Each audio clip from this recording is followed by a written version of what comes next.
మీ ద్వారా ఇన్ని వివరాలు చెప్పిన నేను ఒకటే కోరుకుంటున్నా అధ్యక్ష, ఫార్ములా ఈ రేస్కు సంబంధించి వారు పట్టుబడుతున్నారు. ఒకసారి అధికారులతో ఒకసారి కోర్టులో పరిస్థితులను అంచనా వేసుకున్నాక మీరెప్పుడు పిలిస్తే అప్పుడు ఇక్కడైనా ఎక్కడైనా ఒకవేళ వాళ్ళకి శాసనసభలో చర్చించడానికి వాళ్ళకు ఒకవేళ ఏమైనా ఇబ్బందులు ఉంటే వాళ్ళ పార్టీ ఆఫీస్కి అయినా కూడా వస్తాం అధ్యక్ష, మాకేం అభ్యంతరం లేదు. వందల కోట్లు ప్రభుత్వం సొమ్ము కొల్లగొట్టి ఇతర దేశాలకు తరలించి మేము పట్టుకున్నాక ఇక్కడ నుంచి అక్కడికి పోయింది తెలిసిందే కదా అంటాడు అధ్యక్ష. మీ ఖాతాలో ఉన్న పైసలు సైబర్ క్రైమ్ వాడు వేరే ఖాతాలకు మార్చుకొని వాడు ఎన్నో కొండ మీద కూర్చొని ప్రసాద్ గారి ఖాతాలో ఉన్న సొమ్మంతా నా దగ్గరకు వచ్చింది, నన్నేంది పట్టుకునేది అంటే మన అర్థం ఉందా అధ్యక్ష? హెచ్ఎండిఏ ఖాతాలో ఉండాల్సిన కోట్ల రూపాయలు లండన్లో ఏదో కంపెనీకి మార్చి ఆ లండన్ కంపెనీ వెనకాల నీకేం లాలూచుందో చెప్పకుండా ముందు ట్రైపార్టీ అగ్రిమెంట్ ఉన్నదాన్ని బైపార్టీ అగ్రిమెంట్ చేసి బైపార్టీ అగ్రిమెంట్ల ఎన్నికల నిబంధనలు ఉల్లంఘించి రాష్ట్ర ప్రభుత్వ విధి విధానాలను ఉల్లంఘించి అన్ని రకాలుగా కోట్ల రూపాయలు అధ్యక్ష 55 కోట్లు అంటుండు అధ్యక్ష. వీళ్ళు చేసుకున్నది 600 కోట్లు ఎన్నికే 55 కోట్లు ఇవ్వగానే నేను పట్టుకున్నా అధ్యక్ష. 55 కోట్లు ఇవ్వగానే నేను పట్టుకున్నా కాబట్టి 500 కోట్లు మిగిలిపోయినాయి అధ్యక్ష. లేకపోతే నేను జర్ర ఆయన వచ్చింది కదా చెప్పిన కదా అధ్యక్ష, జర్ర అని అయిపోతుందని. నేను జర్ర అంటే 600 పోతుండే అధ్యక్ష.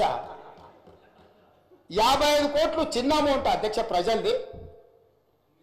ఇవాళ హాస్పిటల్లో 50,000 లక్ష రూపాయలు హాస్పిటల్ ఖర్చులకు లేకుండా ప్రాణాలు పోతున్నాయి అధ్యక్ష. ప్రభుత్వ సొమ్ముకు జవాబుదారీతనంగా ఉండాల్సిన ప్రజాప్రతినిధులు 55 కోట్లు పోతే ఏమైంది? ఇవాళ ఈ రేసులు అంటాడు, ఫార్ములా రేసులు అంటాడు, ఎల్లుండి రేసు గుర్రాలతో కూడా ప్రతిష్ట వస్తుందంట, ఆ తర్వాత జువ్వా కూడా ఇది అంటాడు, ఆ తర్వాత గుట్కా కూడా అంటాడు, ఆ తర్వాత డ్రగ్స్ కూడా అంటాడు. ఇవన్నీ కూడా ఏదో రకంగా పాపులారిటీ తెచ్చేటివే కదా అధ్యక్ష. ఫామ్ హౌస్లో డ్రగ్స్ దొరుకుతాయా, మేము పడకపోతే దావత్ చేసుకోవద్దా అంటాడు. ఏంది అధ్యక్ష ఈ దబాయింపు? ఏంది పండుగ పూట దీపావళి పండుగ పూట మనం చేసుకుంటే చిచ్చుబుట్లు కాల్చుకుంటాం అధ్యక్ష, సారాబుట్లు పెట్టుకుంటాం అధ్యక్ష. డైరెక్ట్ డ్రగ్స్ కొకేన్ కన్జ్యూమ్ చేసిన వ్యక్తి ఆ ఇంట్లో పట్టుబడితే బయటకు వచ్చి దబాయిస్తాడు. అవును మా బామార్ది గృహప్రవేశం చేసుకుంటే కనీసం కొకేన్ అన్న తీసుకోమా మేము? ఏ సంస్కృతిలో ఏ సాంప్రదాయంలో ఉంది అధ్యక్ష? మీరు చూడండి వారు ఏం మాట్లాడుతున్నారో. సరే వీళ్ళు ఇట్లా మాట్లాడి ఇప్పుడు నిన్న మీరే చూసారు కదా అధ్యక్ష, పెద్దల శ్రీనివాసరెడ్డి గారు కూడా చెప్పారు ఔటర్ రింగ్ రోడ్ విషయంలో నువ్వు క్యాన్సిల్ చేసేయి. ఈయన కాదు వెనకాల నుంచి మైక్లో లేడు, ఆయన కూడా అన్నాడు క్యాన్సిల్ చేయాలంటే ఎట్లా చేయాలి అధ్యక్ష? విచారణ చేయకుంటే unilateral cancellation, one side cancellation జరుగుద్ది అధ్యక్ష. ఏదైనా ఒక ఒప్పందము నగదు బదిలీ అయిన తర్వాత ఆ నగదు బదిలీ చేసి ప్రభుత్వం చేసుకున్న ఒప్పందము ఏదైనా రద్దు చేయాలంటే విచారణ జరగాలి, విచారణలో తప్పు జరిగిందని నిరూపించాలి. తప్పు జరిగిందని నిరూపించిన తర్వాతనే చట్ట ప్రకారము రద్దు చేయడానికి అవకాశం ఉంటుంది. అడిగింది వాళ్ళే, డిమాండ్ చేసింది వాళ్ళే. నేను లేచి నించొని ప్రకటించిన తర్వాత మళ్ళీ హరీష్ రావు గారు అభినందించండు, మేము స్వాగతిస్తున్నాం మీ విచారణని.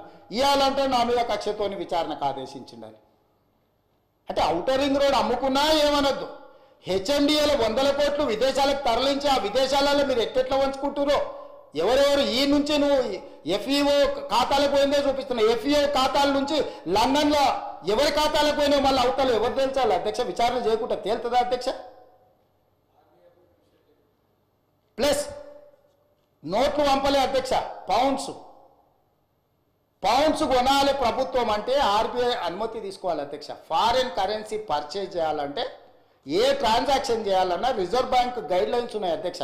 ఎట్లా పడితే అట్లా నా దగ్గర నోట్లు ఉన్నాయని నోట్లు ఇచ్చి డాలర్లు కొంటా, డాలర్లు ఇచ్చి పౌండ్స్ కొంటా, లేకపోతే రూబీలు కొంటా అని లేదు అధ్యక్ష. భారతదేశము రాజ్యాంగం పరిధిలో రిజర్వ్ బ్యాంకు కొన్ని నిబంధనలు అధ్యక్ష. పౌండ్స్ కొనాలంటే రిజర్వ్ బ్యాంక్ అనుమతి ఇవ్వాలి అధ్యక్ష.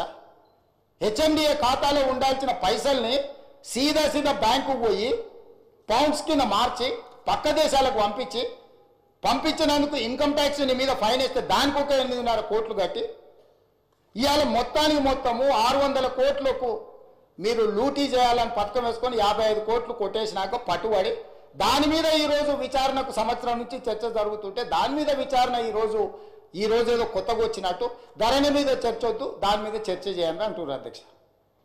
ఏం అధ్యక్ష, రేపు ఎల్లుండి అవతల ఎల్లుండి ఎట్లా కోర్టులో విచారణ జరుగుతుంది, ఏసీబీలో విచారణ జరుగుతుంది, మళ్ళీ హౌస్ వస్తూనే ఉంది. 4 సమావేశాలు వాళ్ళు అడగలేదు. ఇవాళ ధరణి వచ్చినప్పుడే ఈ ధరణికి సంబంధించిన లోపాలను, ఘోరాలను, నేరాలను ఈరోజు ఈ ప్రభుత్వం బయట పెడుతుందని భూభారతి చట్టం ఎట్టి పరిస్థితులు ఆమోదింపజేయనీయకూడదు.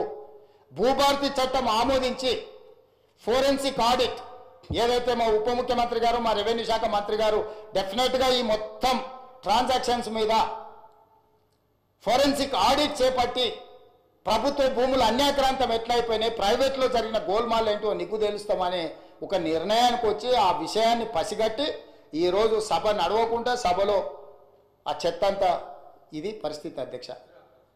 అధ్యక్ష నేను ఎప్పుడైనా చర్చలకు వెనక పోతాను అధ్యక్ష. మీకు నేను చాలా సంవత్సరాల నుంచి తమరు నన్ను చూస్తూనే ఉన్నారు కదా, రాజకీయాలకు లేనప్పటి నుంచి కూడా చర్చలు ఏమైనా వెనక పోయేటోనా అధ్యక్ష? మీకు తెలియదా? ఏదైనా విషయంలో వెనకాడి చేసేది ఎప్పుడైనా జరిగిందా అధ్యక్ష?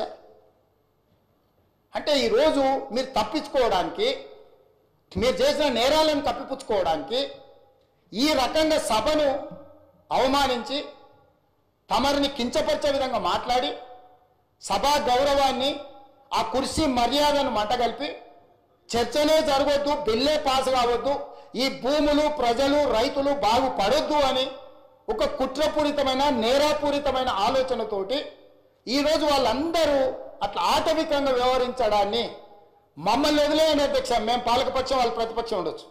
కమ్యూనిస్టు సోదరులు ఎప్పుడు కూడా మీరు గతంలో కూడా చూడండి, ఎప్పుడు కూడా చాడా వెంకటరెడ్డి గారు ఉండొచ్చు, లేకపోతే నోముల నరసింహయ్య గారు ఉండొచ్చు, లేకపోతే అంతకంటే ముందు వెనక్కి వెళ్ళిన వాళ్ళు ఎప్పుడు కూడా ప్రభుత్వం ప్రతిపక్షానికి పాలకపక్షానికి చర్చలలో ఒక డెడ్ లాక్ వస్తే, అంటే ఒక ఏమంటారు ఎక్కడిదక్కడ ఆగిపోతే వాటిని సమన్వయం చేసి చర్చలకు ముందుకు తీసుకెళ్లారు అధ్యక్ష. వాళ్ళు ఎప్పుడు కూడా ఈ సభ చర్చలు జరుగుతాయనే, ప్రజల సమస్యల మీద చర్చ జరుగుతాయనే పరిష్కారం చూపిస్తారని నమ్మే కమ్యూనిస్టులు దాదాపుగా ఉమ్మడి రాష్ట్రంలో అటు